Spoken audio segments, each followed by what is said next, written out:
Hey, what's up guys and welcome back to Anime King 2. And today I'm going to be giving you part 3 of What If Naruto Trained Too Hard and Broke His Limiter. Remember to get this one to 100 like as usual. Share this to all of your friends in your social media platform. And also guys, don't forget to go ahead and check out the other channels if you're new. Yes, I need 4 channels which I post What If on every single day for you guys to enjoy, so go ahead and destroy that red subscribe button and become a part of the Anime King family. And if you want your What If to be done by me, go ahead and comment over on Anime Symbol guys, that is where I do all of your What Ifs. So yeah, go ahead and check it out, link will be in the description, so yeah, go over there guys. So without further ado, you are wasting any more time with you, so we jump right into this. Begin now guys.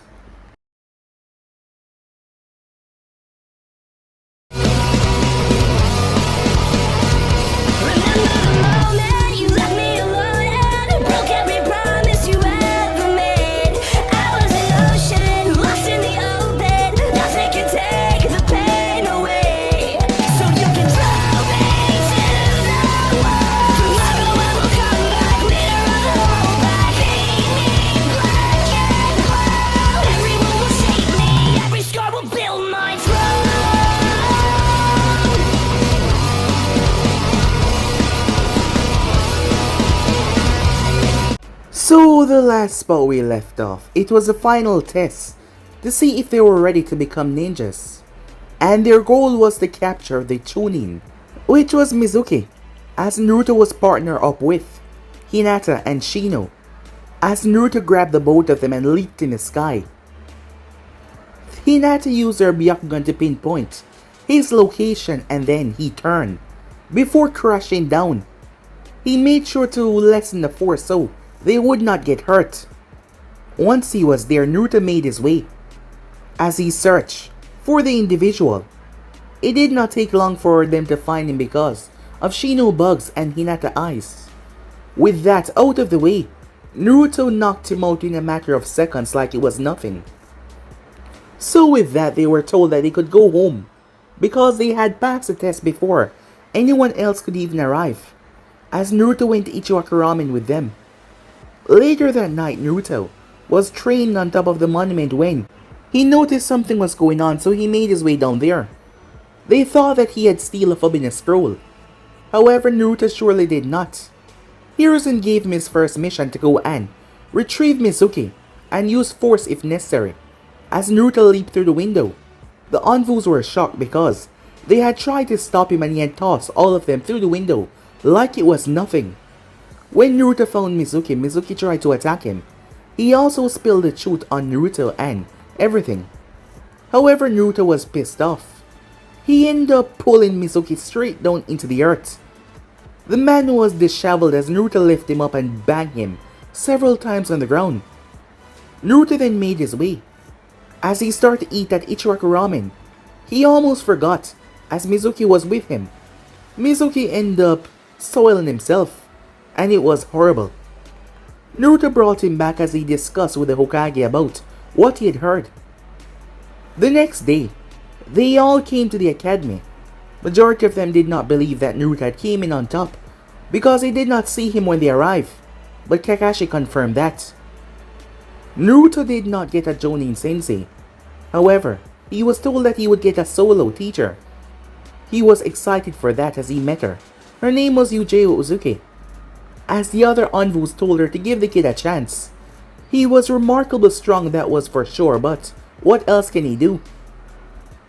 As she came to the Hokage, Naruto won, so he had a chance to learn anything from the Hokage library. She chose the Shadow Clone Jutsu because she believed that will help him greatly in the future. It did not take too long for Naruto to learn that.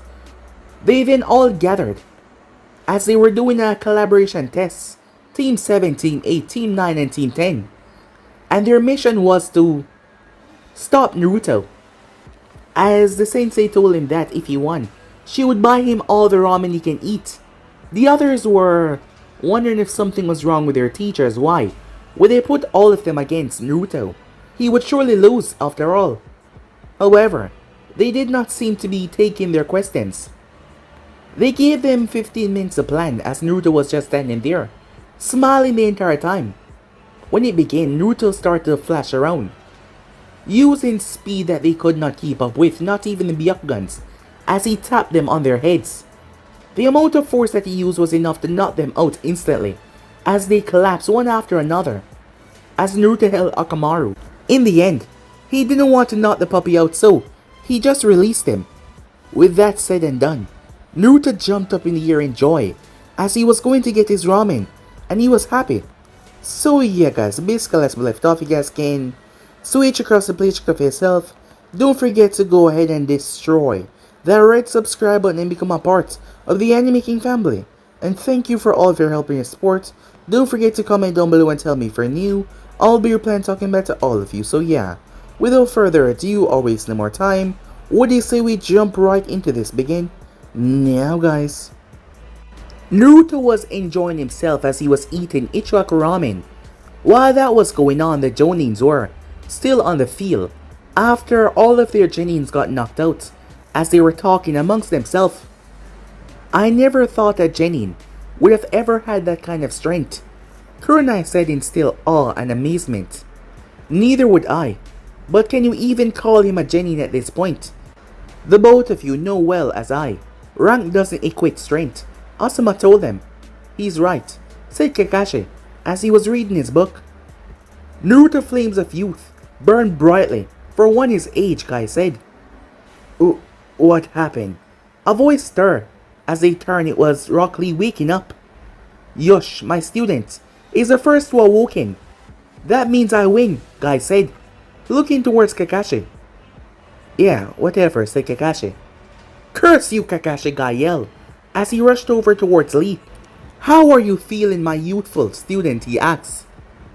I feel like I was hit repeatedly by you, Gai Sensei, Lee said. Yes, you did take quite a hit. Can you stand? Lee jumped to his feet. Yush, of course, Gai Sensei, he said. A little pain would never keep me down.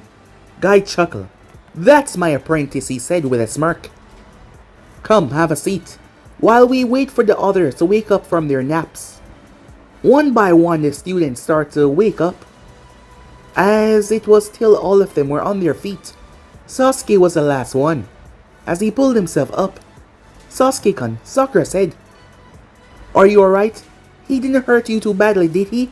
Both Sakura and Ino start to whine over Sasuke, wondering if he was okay. Sasuke ignored them though, as he joined the group. What happened? He said. Well, it's simple. You lost. Once again, said Kakashi. How? Sasuke said confused, as he barely remembered what happened. Well, let's start at the beginning first.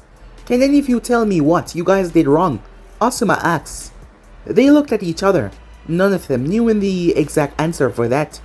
Well, except for one. However, he took so long to respond, it seems like none of them knew. He then finally spoke up. We divided instead of working together. If we would have fought him together, we would have a greater chance of winning. Shikamaru said. Ding ding ding! Tell the man what he has won. Aruka was right. You are smarter than you look, Kakashi said, his tone sounding a bit taunting. Shikamaru grumbled something to himself. It sounded like screw you. We gave you guys time, and we told you when he was coming at you guys. Yet, you stood there and did not prepare. Sure, you came up with a plan on how to prepare, but coming up with a plan and executing it are two different things. You should have been executing your plan right after you thought it up. Not waiting for the 5 minutes to up and then executing it, Asuma said. But you told us not to begin until after the 5-minute countdown was over though, Ino said. I never said that. I said that he would be coming in 5 minutes. I never said that you had to wait that long to attack him, Kakashi said. Isn't that cheating? Sakura asked. You are ninjas now. And an honorable ninja doesn't live a very long life. You have to attack when the opportunity presents itself. And try not to give your opponent the same opportunity. That is how you win a battle. But Gai Sensei, Lee spoke up. You always say to fight with honor. Doesn't this go against the very thing that you taught us? Lee acts confused. When fighting comrades, yes. However, in a real battle, honor is what the victor says it is, said Guy. That do not make any sense. How can you define honor because you won, Sasuke asks. That's easy. You cannot debate the meaning of honor once you're dead, said Yujiro. Exactly. So what if you fought with honor and you lost? You will still have died. You will be the most honorable corpse in the graveyard. And no one will know, Kurenai said. As the students were silent after her remark, until Choji spoke up. Then what should we have done? You should have used the time that we gave you to hide, set up traps. Even attacking early would have been better than just standing there. Your ninjas, act like it. As he looked at the face of all of the students. They got up to leave, but Sasuke was held back by Kakashi. Come with me for a moment, he said. What is it? In private, Sasuke. As they walked further into the woods, away from the others. Kakashi put away his book as he turned towards Uchiha. What are you doing, Sasuke? He asked. I don't know what you're... Don't lie to me, Kakashi said. I knew your brother when he was your age. He would have never taught you to challenge someone who is superior to you. My brother? Tuh. He didn't teach me a single thing. I was never good enough for him to train. To him, I was always the worthless brother. The one that was so weak, he couldn't even bother to kill. Is that what you believe? That he believed that you were worthless? Sasuke snapped his gaze up. What else could it have been? I heard it often from him. You're weak. You're a disgrace, Sasuke. You're pathetic. Every single time. Well, when I knew your brother, he never stopped talking about how proud of you he was. How you were going to succeed him. How you were going to surpass him. The man that you're describing is not your brother. I'm not sure why he did what he did. But the man you're describing sounds an awfully lot like your father. A man that your brother truly despised. Sasuke looked at him. Then why do I remember him only acting that way? That I do not know. Maybe one day you will get the answer you are seeking. Kakashi started to walk away. Kakashi-sensei. He paused as he looked over his shoulder. What should I have done? About Naruto, I mean. Who is the most powerful ninja you know, Sasuke? Sasuke looked away. My brother, he said. I thought you might say that. Now tell me, in a fight between Naruto and your brother, who do you think is going to win? My brother, easily, Sasuke said. That's where you're wrong. Your brother might win that fight. I'm not even sure. However, you saying easily is not something that your brother would feel while facing Naruto. Wait, are you trying to say that the dope is on par with my brother, Sasuke said. Let me put it this way. If your brother has time to prepare, he will win. If he caught Naruto unaware, he will win. However, if we lock the both of them in a room together, your brother dies 9 times out of 10. Okay, I get that the dope is strong, but don't you think you're exaggerating a little bit? He can't be that strong. Oh, but he is. Physically, Naruto could be the strongest ninja in the entire village. And also the fastest as well. That shook Sasuke. He knew the dope was strong. Maybe the strongest genin in the village, but to be the physical strongest and fastest ninja. Sasuke was baffled. Then, how could my brother beat him? That's simple. Your brother only fights a physical battle if he has no other choice. The reason why people fear him so much is because of his mind. Add a Sharingan onto the mind that was always 3 steps ahead of the enemies, and you have one dangerous combination. I see. Have a nice day, Sasuke. With that, Kakashi was gone. The next day, training ground 7, 5 a.m. How on earth did you eat 5,000 Ryu worth of ramen? Yujiro screamed at Naruto. As he chuckled. Sorry, he said. Where the hell did you even put that much ramen? You don't even look like you gained a single pound. Oh well, I kind of worked it off last night, said Naruto. She sighed, whatever. Let's go and join the others, she said. As she stomped off, muttering, Stupid blonde brats. That was a week, entire salary. Time skip. Listen up. Today, we're going to be getting everyone first missions as a ninja. Team Gai, as you are already more experienced in this area, I ask that you only report to this field for team training once a week. Is that okay? Asuma asks. Yosh! It sounds most youthful, Asuma. Let us go, my team. We have missions to do, said Gai, as him and his team left the area. Asuma looked at the others one at a time before he came to a decision. The rest of us will head to the tower to get your first missions. After today, we will regroup here once a week for team training. Is that alright, he said. That's fine, said Kurenai. Yep, said Kakashi. Sure, said Yujiro. She held Naruto back as everyone made their way off. Aren't we going with them, said Naruto. No. I'm sorry about this, Naruto, but Hokage-sama has already given us our first mission. Really? That's awesome, said Naruto. So what is it? Are we gonna save a princess? Or are we gonna free a village from an evil tyrant? Nothing that glamorous. Go pack your bags for a 2-day trip and meet me at the North Gate, okay? Roger that, said Naruto, as he leaped off. Sometime later, Yujiro was waiting by the gate for Naruto, as she was trying to think of a way to explain it to him. Yujiro-sensei! She turned to see him running towards her with a massive green bag on his back. She blinked as he stopped in front of her. What is that? It's my ramen bag, said Naruto. She sighed. Naruto, where are your supplies, she asked. Oh, they're in there as well. A change of clothes, a fire starting kit, a first aid kit, and my goggles. While most of that sounded fine to her, she wasn't even going to think about the ramen. She had to ask the goggles. Oh, they were a birthday gift from Gigi, said Naruto. I carry them with me anytime I leave the village.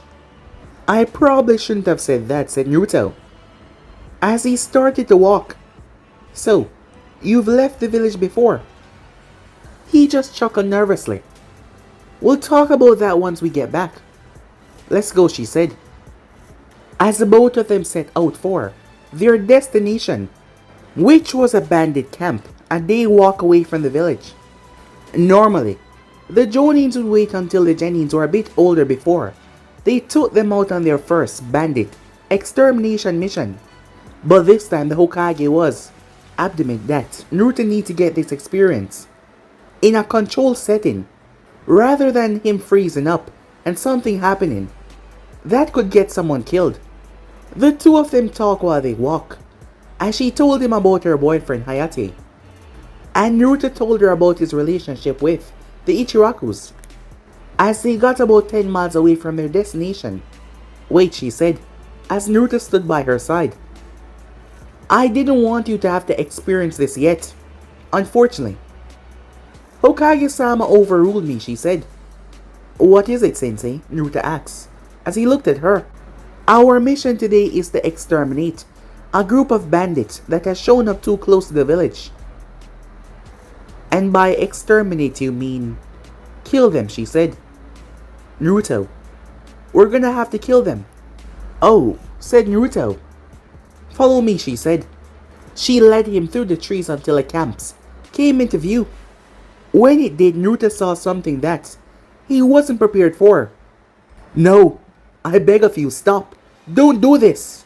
A father screamed as his teenage daughter was being carried inside of a tent. No, let me go. Help me, Dad. Help me, she yelled out, as she beat her hands on the back of her captor, a big burly man with a perverted grin on his face. He was surrounded by at least 20 other bandits. "Easy there, girlie. Wouldn't want you to hurt yourself before we can sell ya," he said, as he laughed, making the others laugh as well. "Let her go," the father roared, as he tried to get up to save his daughter, to fight and to get revenge for his wife, who they already killed. However, the rope that was tied around him prevented him from doing much. Yujiro felt the ground tremble. She turned her gaze towards Naruto and saw that his body was lower than before. He had applied too much pressure to his feet and the ground had exploded underneath him. His fists were clenched so tight, veins were popping in his head. The look of rage on his face. "Sensei," said Naruto. His tone was cold. "I'm ready to kill." As he looked up towards her, she actually felt a shiver run down her spine, as Naruto started to actually draw on the malicious chakra of the fox as well, and the tone that he used. "Are you sure that you can handle this, Naruto?" she said. "Yeah," said Naruto. His tone was getting darker. "Then I'll be monitoring from here. If you need help, I'll step in. Understood?" "Don't worry," said Naruto. "This won't take too long." He was like a completely different person after witnessing what was going on. Naruto leaped up in the sky and dropped in the center of the camp, causing mayhem. He wanted them to know that he was here.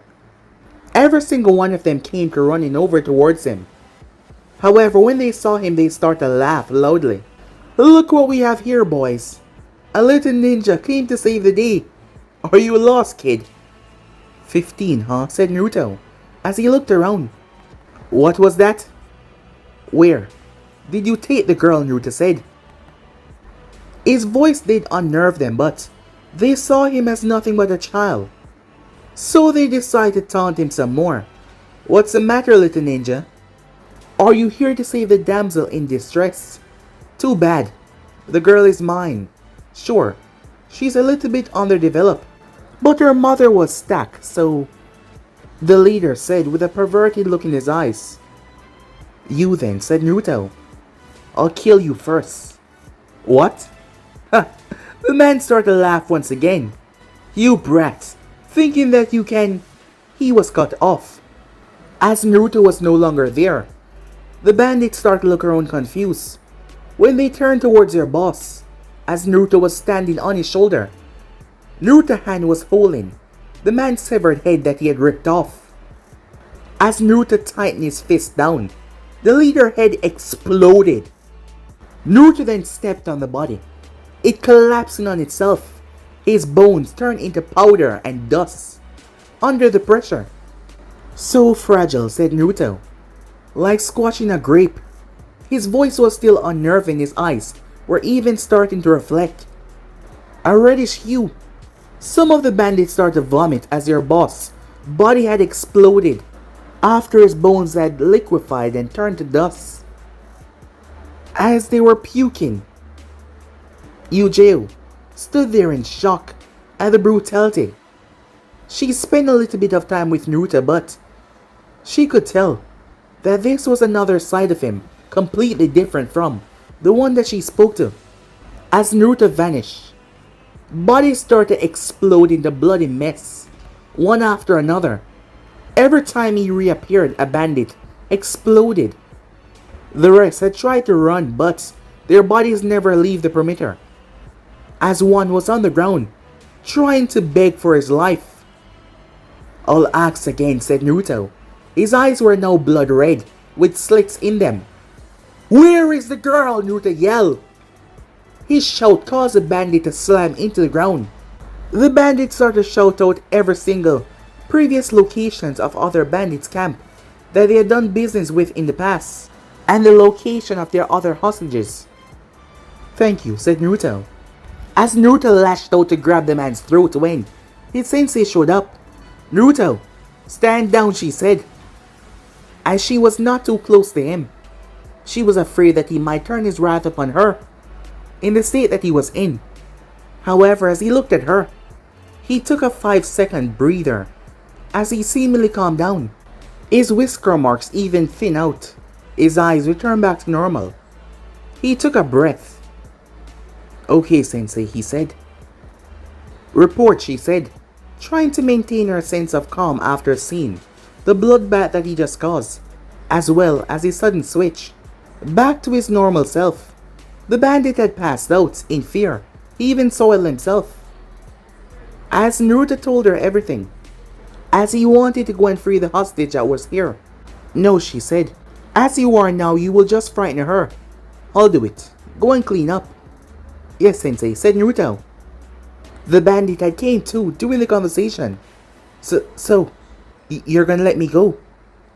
Yujiro pulled her blade, as she then resheathed her blade. The man's head had been removed in the process. Time skip. 2 weeks passed by rather quickly. It's been 2 weeks since Naruto's first mission. In that time, Naruto had learned the Shadow Clone Jutsu and all of its variants. Yujiro even showed him the unique trait of the Clone Jutsu. So, I learned what they do, Naruto said as him and Yujiro stood in the empty training field. He has literally mastered the jutsu. Pretty much, when one of them dispels or is destroyed, their experience becomes yours. So does that mean I can use them to exercise more, said Naruto. What? She said. Like, if I create 2 clones, and they both do 10,000 push-ups, when they dispel, do I get the benefits of 20,000 push-ups? She looked at him strangely. Answer me honestly, she said. What is your workout routine? Oh, I do 20,000 push-ups and sit-ups and squats a day, followed by a 50-mile run. Why, said Naruto. Her right eye started to twitch frantically. She knew she should not be surprised, no matter what he said. But 20,000, it's no wonder why he's so strong. Doing that amount of exercise every day, along with the Kyuubi healing him at a rapid pace, his body must have surpassed what is considered to be normal a very long time ago. No, she said, it doesn't work that way. If you were just trying to learn a new exercise, it would. But you really wouldn't get a benefit otherwise though. The Shadow Clones don't pass along any physical training. That sucks, said Naruto. She sighed. This workout maniac will finally be what drives me insane. 10 years of Anvu, and this blonde brat is what is going to be what duns me in, she thought to herself. Now, she said, let's see how many clones you can form at once. Don't worry if it's only a few. Most Jonins can only form 3 at most. Right, he said as he brought his hand up. Shadow Clone Jutsu. You know what? Screw it. I don't care anymore, she said as she turned and stomped away from where Naruto and his 5,000 clones were standing, only for him to appear in front of her. What's the matter, Sensei? She jumped. Don't do that, she said. I'm going to talk to the Hokage. You stay here and work on whatever, she said. Yes, Sensei, he said. Time skip. At the office, Yujiro stormed inside. She only stopped at the assistant's desk to let them know as a courtesy. As she barged inside, Hokage-sama, I want to resign as Naruto-sensei, she said. Harrison looked up from his paperwork as he returned back to his work. I won't stop you if you want to resign, Yujiro. Kami knows I need all the loyal Anbu I can get. But I thought you liked working with Naruto. As he signed the paper that he has been reading, before he set it aside and gave her his full attention. Her look of anger had slowly drained away after arriving in the office, and now all that remained was a slight glare. I do like working with him, despite his strange tics. He's a good kid. As she sighed in exhaustion. I fail to see the problem then. Why do you want to resign? Because he's already too strong. There is nothing that I can teach him that would be useful at this stage. The only thing I can really teach him is how to wield a sword. But he does not show any interest in being a swordsman. Yujiro, do you know why I pick you to be Naruto-sensei? No sir, I don't. I pick you because you are loyal to a fault, and one of the most hard-working Jonins that I ever had the pleasure of knowing. But most importantly, I pick you because you're kind. You don't judge people based on background, status. You judge them on who they are and not what they are, he said as he took a puff of his pipe. I picked you because I knew you would see past him being the Kyuubi container. I knew you would treat him as what he really is. A child. Well, a very, very, very powerful child. But nonetheless, a child. And you've done that, haven't you? Yes, Hokage-sama, but what? He scares me sometimes. Not on purpose, I'm sure, but I've never seen a child capable of what he can do. The destruction that he can cause. If he decides to go rogue, doesn't that scare you as well? Not a single day go by when I don't have those thoughts. You know, I've watched over that boy since he was given to me by his mother. His parents were some of the best people I ever known.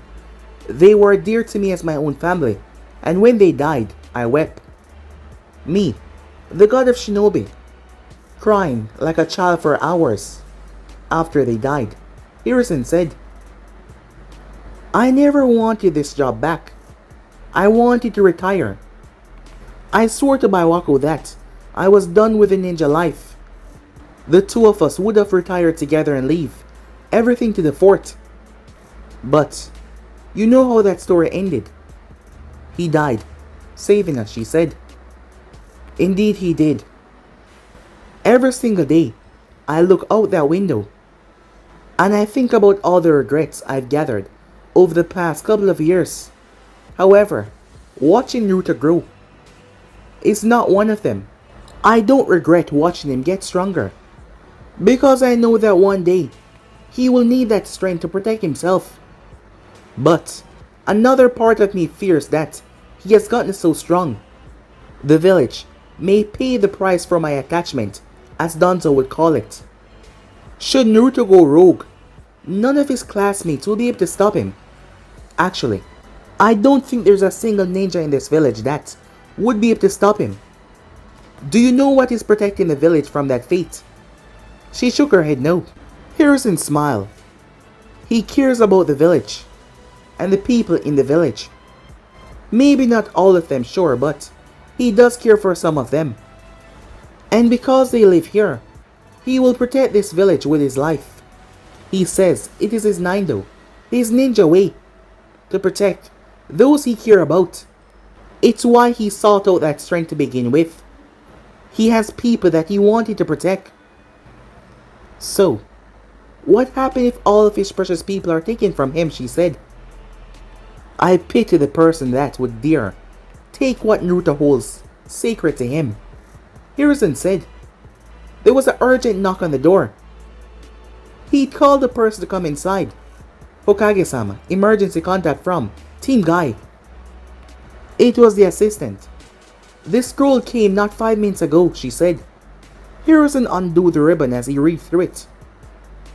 Eugeo, get Naruto and report back here. Yes, Hokage-sama, she said.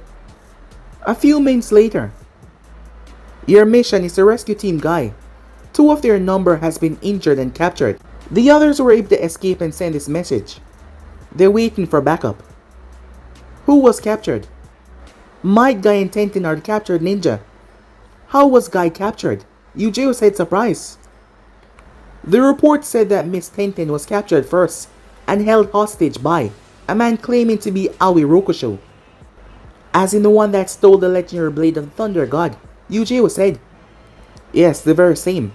It says that he threatened to kill Tenten unless Gai surrendered himself. After Gai surrendered, he signaled for the other 2 to escape and request for backup. Is that everything, sir? Yes. These are the coordinates for your meetup with Team Gai. The land of tea. Yes, you 2 should hurry. Who knows what Aoi will do to Gai and Tenten? Yes, sir, said Eugeo. As they quickly made their way. You heard Hokage-sama, Naruto. We have to get there fast. Wait, does that mean you want me to? I can't believe I'm saying this, but yes. I want you to carry me, she said, while jumping. As Naruto grinned happily. Hold on tight, Sensei, he said as he picked her bridal style. She wrapped her arms around his neck as Naruto banged his knees.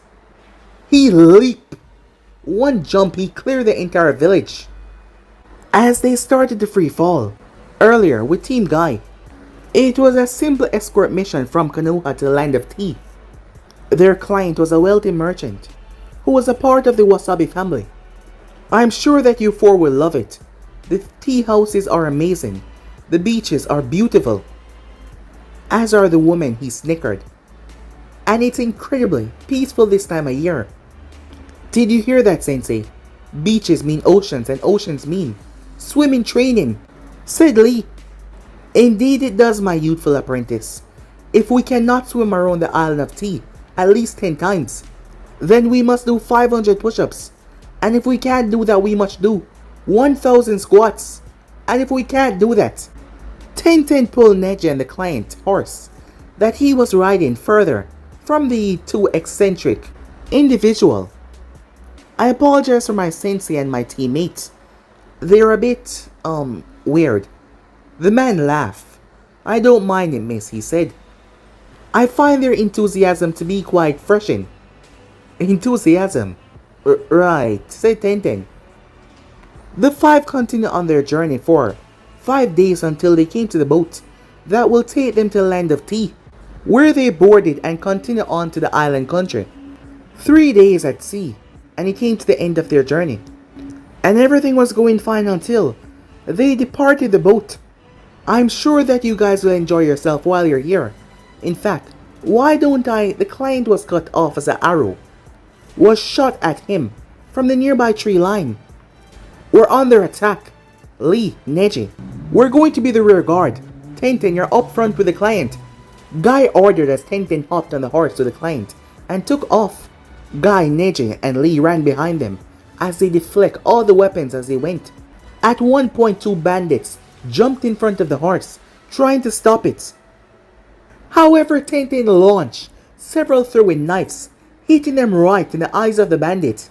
As Guy did a spinning heel kick to the left one, and Lee did the same to the right one.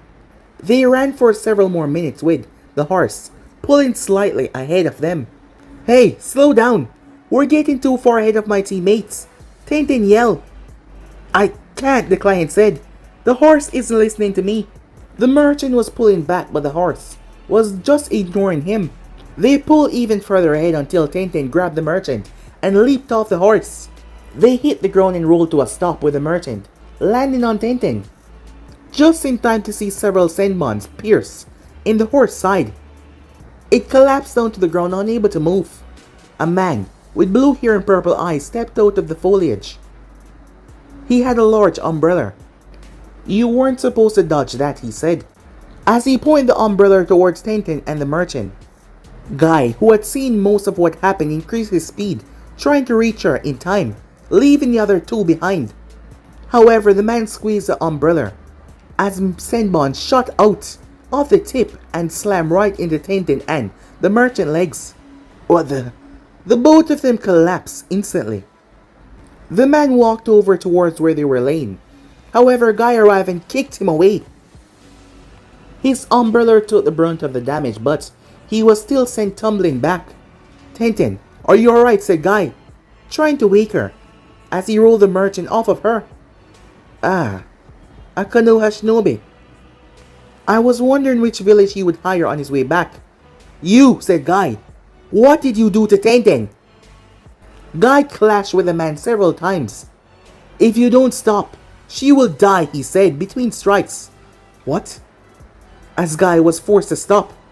What did you do to her? I poisoned her. Stop attacking me, the man said as Guy was still trying to take him down. Fix her, now. Only if you surrender. As Guy had stopped completely, as he glared at the man. Surrender, and I'll give her the antidote right now. I give you my word. Very well, said Guy, as he dropped his arms to his side. The man stared at him for a few seconds. Dumbass, as he launched Senbon's right into Guy's stomach. Guy felt the pain as he staggered on his feet. Most unyouthful. You gave your word, he said as he dropped down to his knees. I am Aoi Rokusho. I don't keep my words with Konoha ninjas. Haven't you heard? He said with a laugh. Lee and Neji just arrived on the scene. As they saw Gai and Tenten on the ground, Lee wanted to jump right into action, but Neji held him back. Let me go, Neji-san. We must save Gai and Sensei, he said, as he seemed to have forgotten about the client. Lee, look at Gai's hands. Gai was signaling the both of them in their team code. Call for backup. He wants us to send message back to Konoha, but we can't just leave them.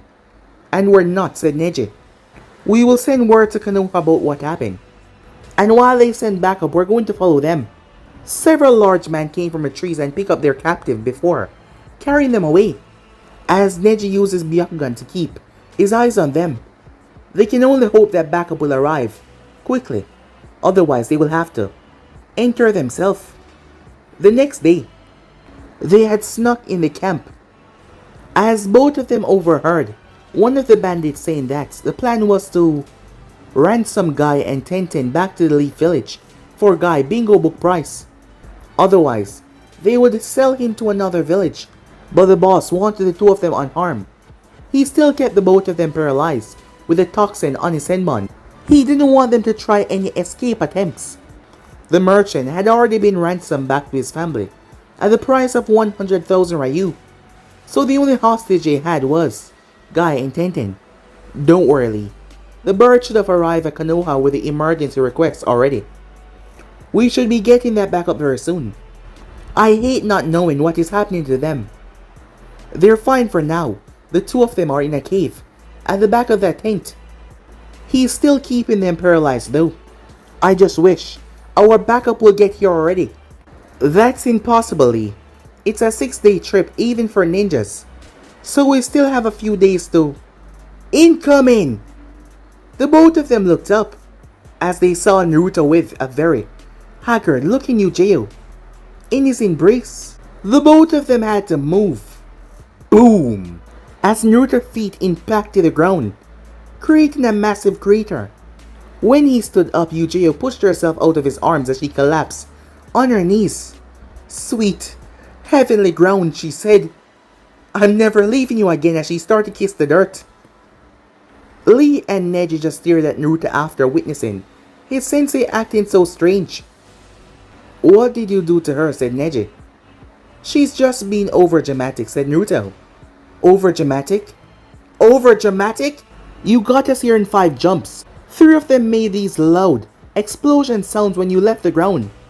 And the last one carried us over the goddamn ocean. He broke the sound barrier. Neji said. Yes, exactly. And? Said Naruto.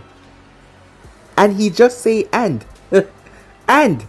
Said Yujiro. She seemed like she was losing her mind. My organs felt like they were about to fall out. Sorry about that, said Naruto. She took a breath, whatever she said. Team Yujiro reported in. Tell us about the situation, she said. As Lee and Neji told them everything. I see. You two did well, she said. Where's the camp? Said Naruto as he looked around. We'll take you there. The 3 boys start to walk away as they noticed that Yujiro was not moving. Aren't you coming, Sensei? I still can't feel my legs. As the other 2 sweat dropped as Naruto rubbed the back of his head. A few minutes later, as she regained feelings in her leg, they climb up on top of the hill looking down. I counted 108 bandits. There are 1 Jonin level ninja, 2 Chunin level, and 5 Genin level. The others are just run-of-the-mill bandits. All of the ninjas are from the Hidden Rain. If we go by their headbands, Neji said. I see. What do you think, Naruto? Can you handle the bandits? As Naruto looked at her. Of course you can, she said. She then looked towards Neji and Lee. Do the 2 of you think you can handle the other ninjas while I handle Aoi? Yes, ma'am, the both of them said. Alright. We attack in 10 minutes, she said, as she started to check her equipments. Yosh! Let us have a good battle, my youthful comrades, said Lee. Neji turned his gaze. Yujiro ignored him. Right. A good battle, said Naruto with a smile. Time skip. With Aoi. Aoi was just about to take a little nap when the alarm was triggered. "What the hell is it now?" he said, stomping outside. He ducked immediately as a blade passed where his neck would have been. He flipped away as he landed. "More Konoha trash." "Speak for yourself, Aoi Rokusho," said Yujiro. "The least you could do is give me the name of the woman that I'm about to kill." "My name is Yujiro Uzuki. I would like you to remember it when I send you to hell," she said. Meanwhile, the camp exploded. "What about stealth?" Neji asked. "Relax," said Naruto. "It's fine." As he had just jumped in the cab, hold on to the both of them. "I concur with him. It's time for a good fight," said Lee, as his fist slammed into a bandit face that tried to charge. He then jumped towards the 5 genin. Neji sighed. "I'm beginning to see why Yujiro-sensei is always sighing around you." As he advanced towards the 2 chunins, Naruto turned his gaze towards the others as he slammed his fist into his palm. The ground underneath him cracked slightly. "Looks like the rest of you get my full attention, huh?" As Naruto shot forward, the bandit didn't even have time to raise his hand. Naruto punched him as his chest cavity seemed to cave in. He then turned and backhanded the other one. He was sent over the horizon. By the time Naruto took down 50 of the bandits, his fists were causing them to explode. Lee had taken down 3 of the genins, who had their bodies broken in various ways, and Neji had killed 1 of the chunins. Death by broken neck.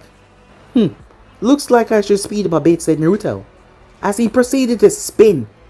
He started to spin so hard that his body started to create a tornado.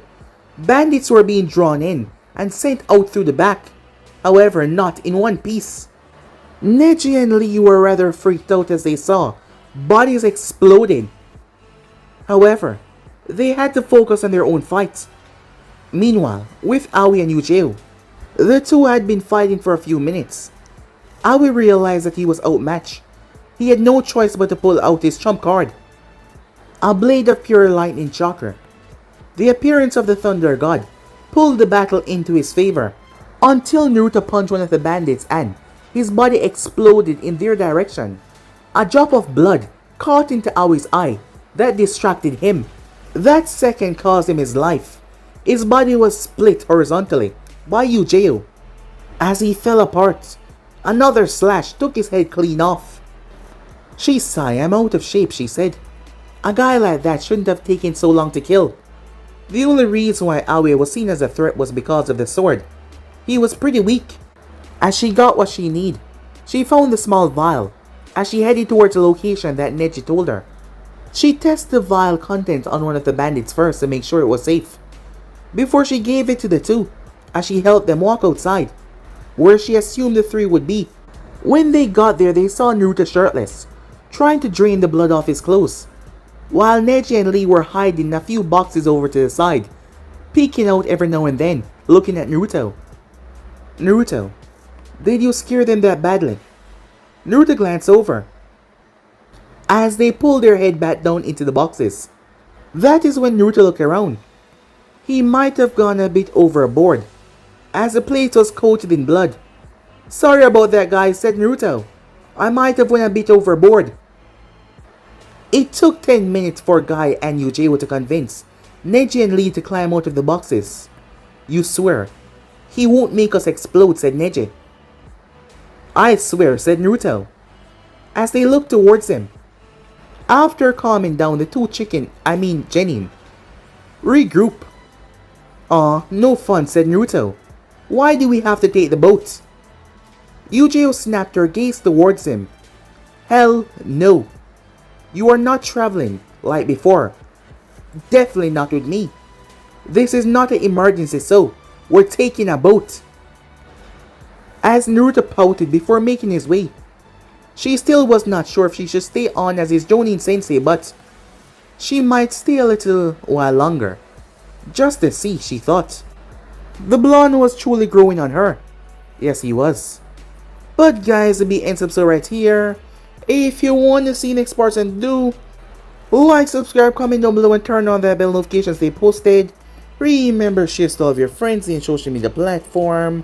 And also guys, don't forget to check out the other channels, new what ifs coming up soon, and the other series for you guys to enjoy. So just sit back, relax, and yeah, I hope you guys enjoy. And remember, if you want your what if to be done, go ahead and comment it over on anime symbol guys, and it will be done personally by me for you guys to enjoy. So yeah, without further ado or wasting more time, I'm out for now. See you guys soon. Peace guys.